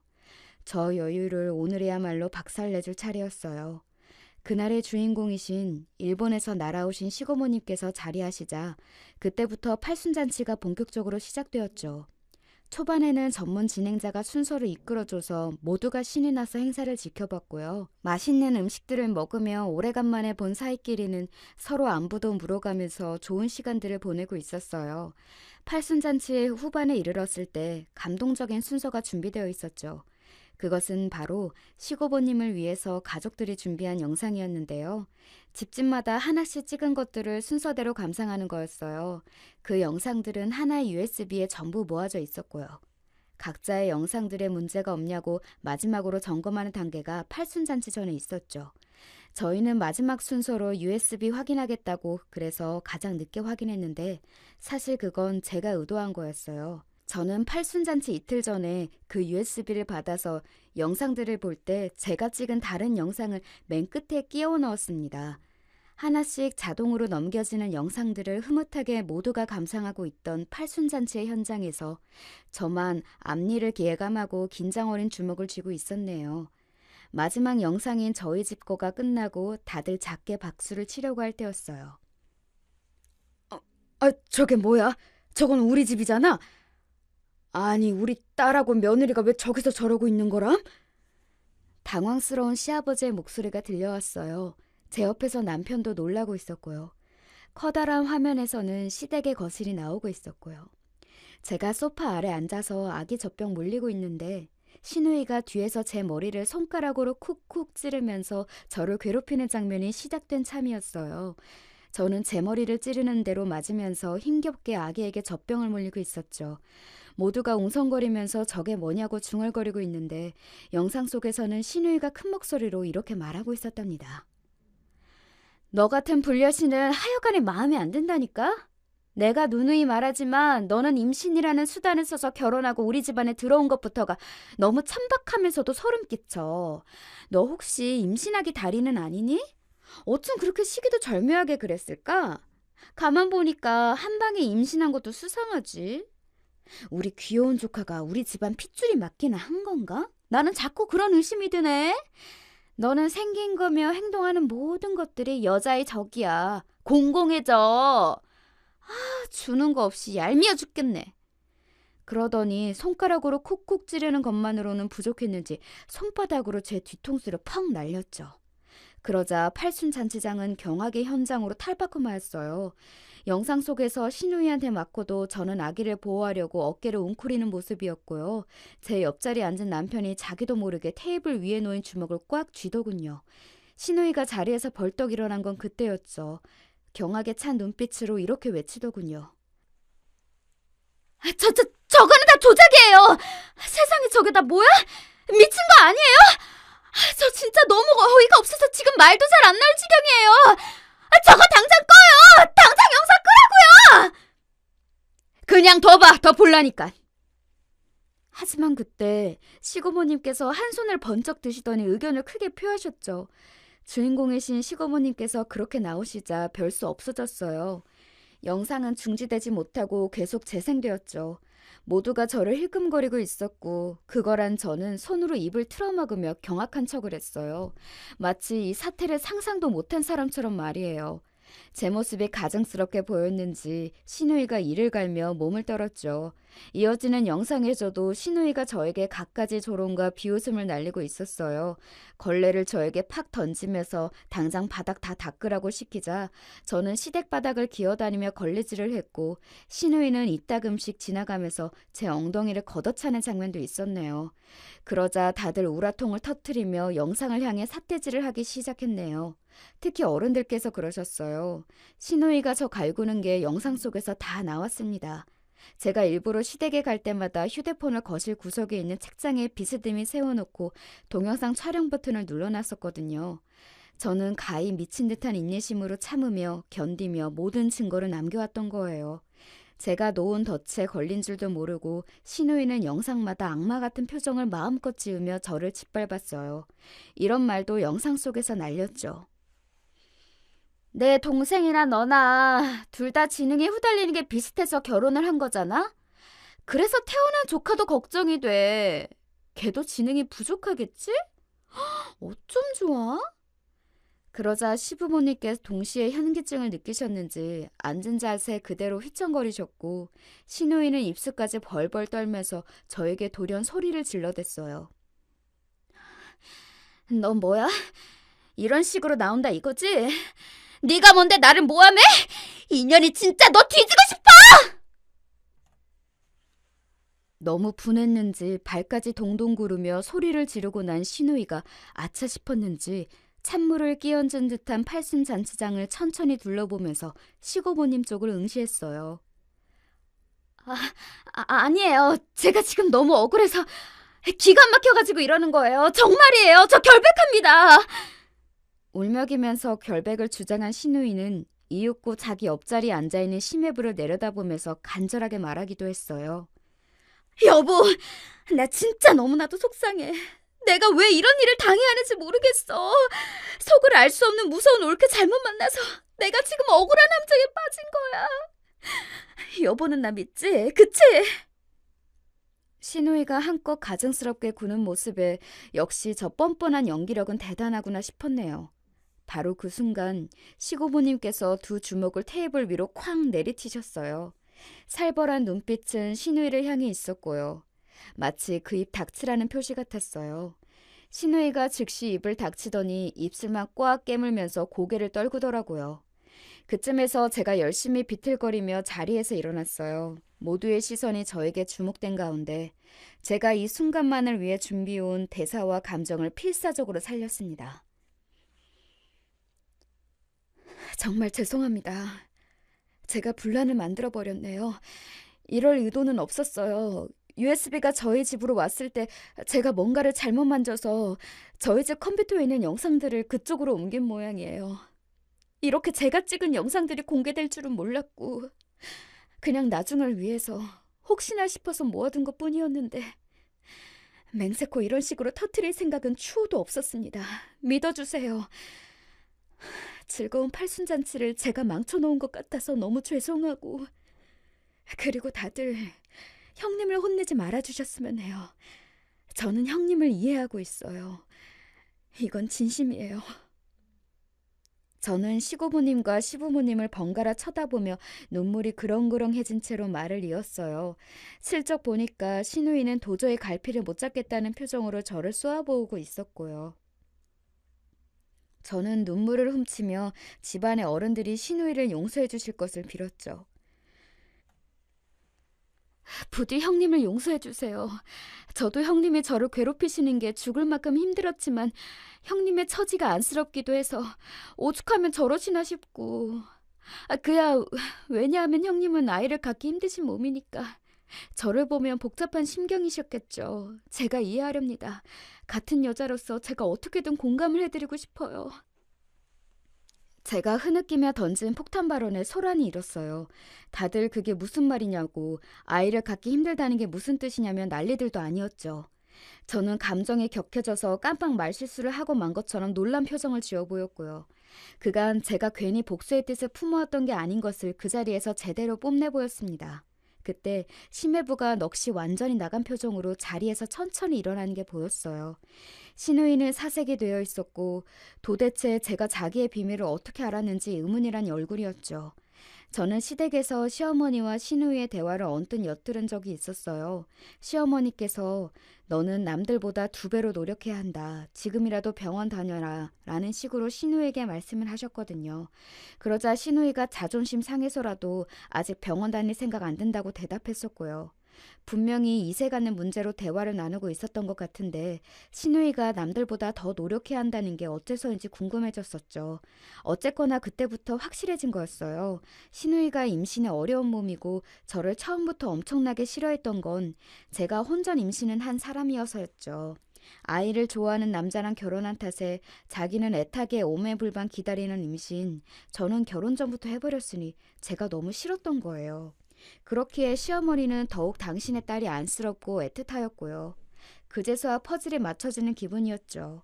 그 후로 저는 추가적인 단서를 찾으려고 일부러 신우이 곁을 맴돌기도 했었던 거예요.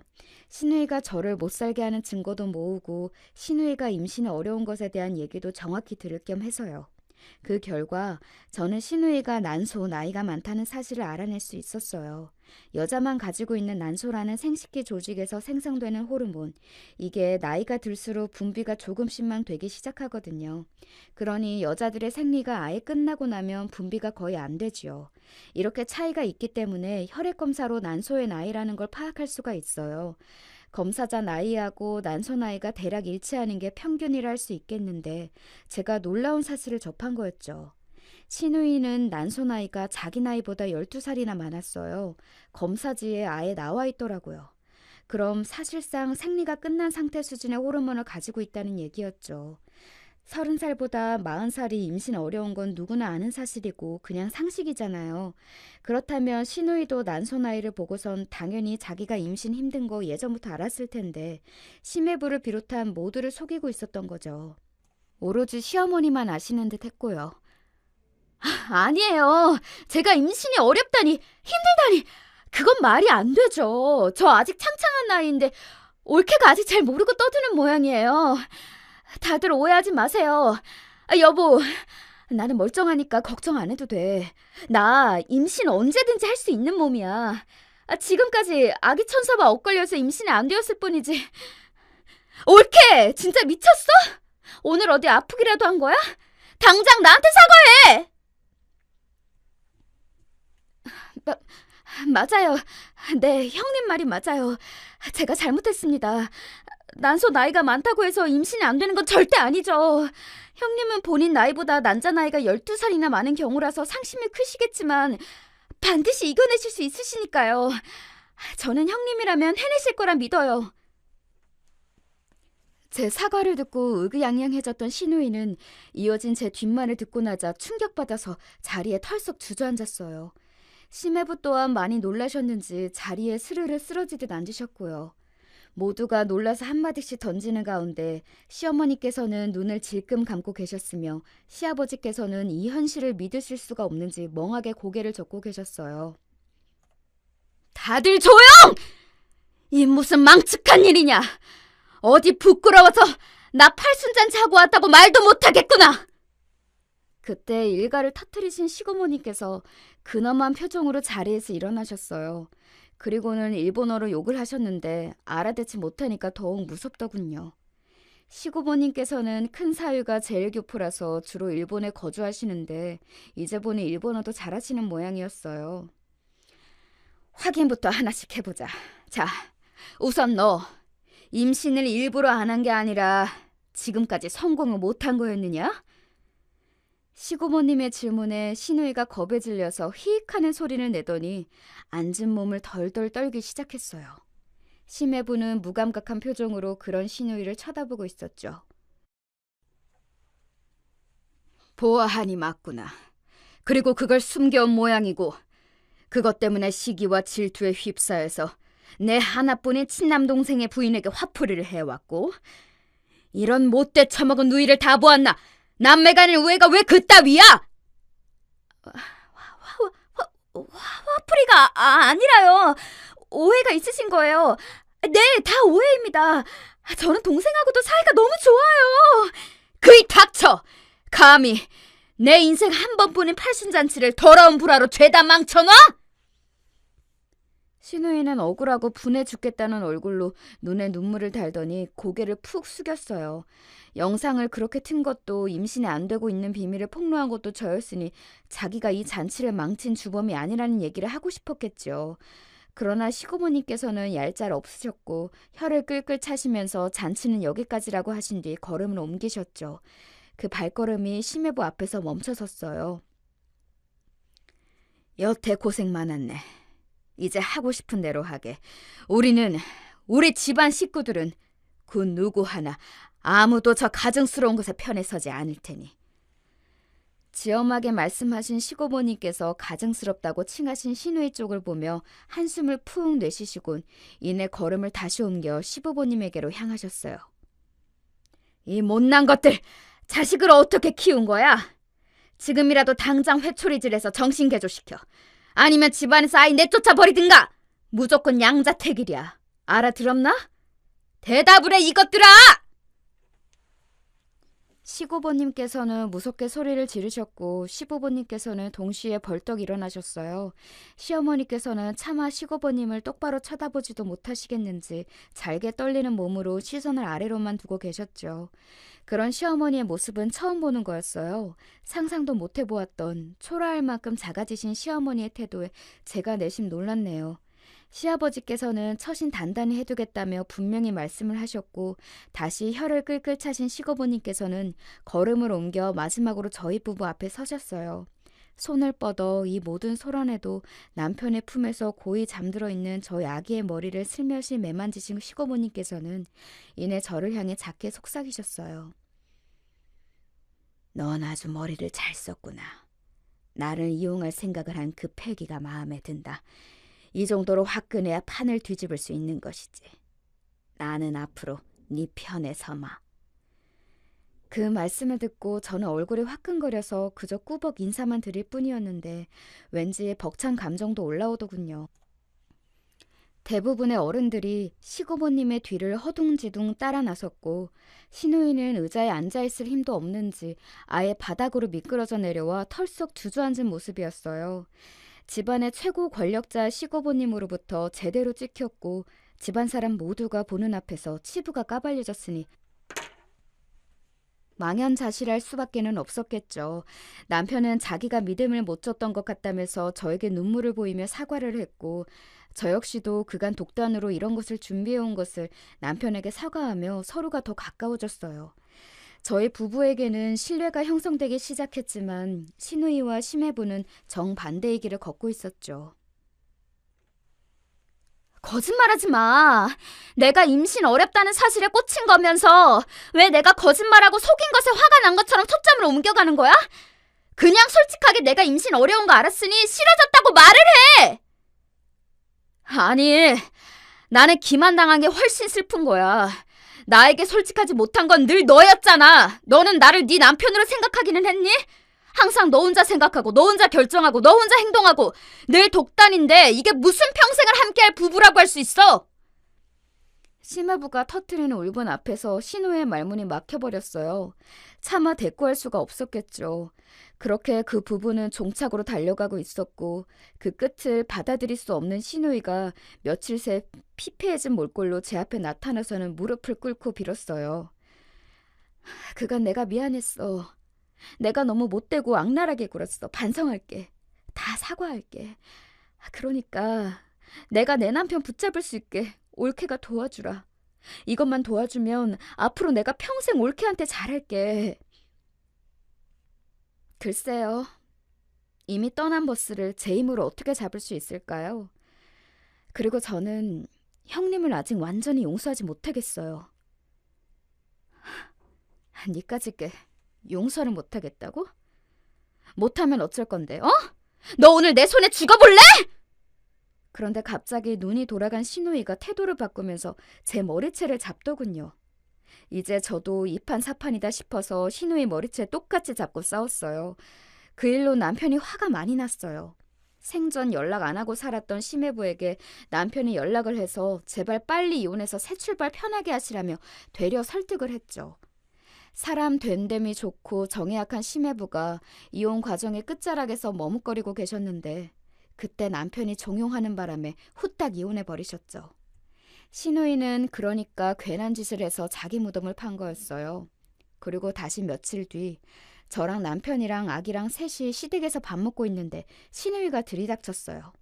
그리고는 저에게 대뜸 소리를 지르더군요.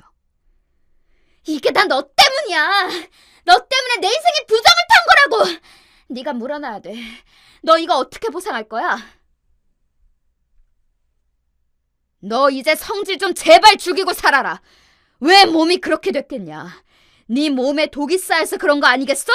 누구를 탓해? 거울을 봐라. 탓해야 할 상대는 그곳에 들어있다. 그러나 신우의 발악을 잠재운 건 저나 남편이 아니라 시아버지셨어요. 엄한 꾸중을 들은 신우이가 털썩 주저앉았고 시어머니께서는 그대로 당신의 귀한 딸이라며 방으로 데려가 챙기시더군요. 저는 그 모습을 보며 마지막 단계를 실시하기로 했어요. 저는 신우이를 정확히 겨냥하면서 그 회사에다가 서비스 불만 제기를 넣었습니다. 일부러 띄엄띄엄 반년간 3번 넣어왔었고요. 그렇게 밑밥을 깔아뒀던 것 위에 2주에 3차례라는 불만 제기를 선사해 주었죠. 익명의 창구를 통해 저격을 당한 신우이는 직장에서의 위치가 어려워졌어요. 알고 보니 신우이가 직장에서도 나름 성질을 부렸었나 보더라고요. 고객한테 받은 스트레스를 신입들한테 푼 거였죠. 새로 들어온 신입들을 벽에 한 줄로 세워놓고 발로 정강이 한 대씩 찬 적도 있다네요. 그 후문을 우연히 접하고 제가 얼마나 어이가 없었는지. 그랬으니 신우이가 곤란해지자 아무도 그 편을 들어주기는커녕 윗선에다가 말을 안 좋게 다들 올려버린 거예요. 신우이는 팀장으로 승진 앞뒀었는데 그거 엎어졌어요. 뿐만 아니라 몇 주 뒤에는 책상이 없어졌고 알아서 퇴사하라는 압박에 시달리게 되었죠. 이건 꿈이야. 이제 고객을 직접 상대 안 해도 되는 완벽한 자리로 갈 일만 남았는데 바로 코앞에서 물거품이 되어버린다고? 이건 정말로 말도 안 되는 일이잖아. 어떻게 이럴 수가 있어? 망연자실한 신우이는 결국 퇴사라는 유일한 선택지를 고를 수밖에 없었죠. 자기는 힘들어 죽겠는데 나머지 식구들은 자기들끼리 잘 지내고 있는 거냐며 신우이는 이제 시부모님을 향해서도 원망의 눈길을 보내기 시작했어요. 시고모님으로부터 절대 신우이를 봐주지 말라는 엄격한 명을 받으신 바 있는 시아버지께서는 그 응석을 모른 채 하셨고요. 퇴사로부터 2달 뒤 신우이는 먼 지방으로 내려가게 되었어요. 시아버지께서 옛 지인을 통해 일자리를 알아봐 주신 것이었는데 사실상 새로운 환경에서 정신 다잡으라는 뜻이었죠. 자기가 거길 왜 가냐며 격렬하게 거부했던 신우이는 자꾸 원인 모를 복통과 하혈에 시달리면서도 몸도 요양을 할 겸 머나먼 지방의 조용한 동네로 결국 내려갔답니다. 거기에 가고 나서도 자꾸 성질 부리고 징징거리는 소리에 대해서 시어머니께서도 이제 학을 떼셨는지 알아 누우셨어요. 그저 손자 커가는 걸 보는 게 낙이라며 저희 아이를 볼 때마다 눈물을 글썽이셨죠. 손자가 없었다면 지금쯤 진작 뇌에 혈관 한두 개나 터졌을 거라고 하시던 시어머니의 말씀에는 진심이 담겨 있어서 남감했네요. 그 후로 코로나가 터져서 시누이와는 더욱 단절되어 지내는 상황이 되었고요. 그런 와중에 전 심해 보였던 그분은 조용히 재혼을 하셨어요. 코로나 때 재혼을 하셔서 결혼식 따로 안 올리시고 양가 식구들끼리만 식사만 하셨대요. 외국으로 가는 하늘길이 다 막혔을 때라 제주도로 신혼여행 다녀오셨는데 허니문 베이비가 생겼다고 하시더군요. 저희 부부가 전 심해부와 연락을 가끔 하는 거 눈치채고 계셨던 시어머니께서 어느 날 슬쩍 근황을 물어보시길래 망설이다가 말씀을 드렸는데 그걸 속에 담아두고 계셨나 봐요. 어느 날 시누이와 통화하다가 우레가 미치셨는지 화를 막 내셨죠. 너는 네 전 남편이 결혼해서 애도 생겨가지고 그렇게 잘 지내는데 너는 지금까지 그 모양 그 꼴로 살고 싶으디? 그럴 생각이 들든? 그러자 시누이가 충격받아서 거품 물고 졸도한 모양이었어요. 병원에 입원까지 했었다 하더라고요. 시누이가 왠지 다시 올라와서 그 다음에는 시댁에서 살지도 모른다는 짐작이 들었고 저희 부부는 그전부터 고심하던 이사 계획을 실천하기로 했어요. 이사한 곳에서 처음 새해를 맞이해서 기분이 들뜬 요즘이고요. 아이는 무척 건강하게 잘 크고 있어요. 둘째는 올해나 내년쯤에 가질까 해요. 신기한 게 심해 보였던 그분과 남편이 원래는 전혀 안 친했는데 지금은 형 동생 하면서 그럭저럭 잘 지내고 있다는 점이에요.